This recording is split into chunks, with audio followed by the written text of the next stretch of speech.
आणि माझे जिल्हाधिकारी आणि आयुक्त साहेब यांनी ठरवलेल्या कार्यक्रमानुसार धुळे शहरातील अतिक्रमणधारक आणि अनधिकृत बांधकामधारक यांच्यासाठी एक कृती समिती स्थापन करून ती मनपाच्या मार्फत राबविण्यात येत आहे।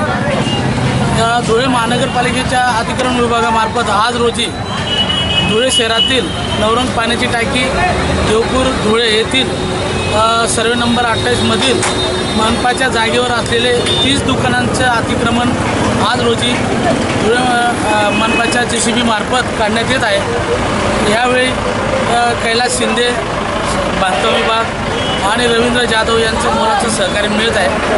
मी नागरिकांना असं आवाहन करतो की सध्या मनपाच्या मार्फत ही मोहीम राबविण्यात येत आहे।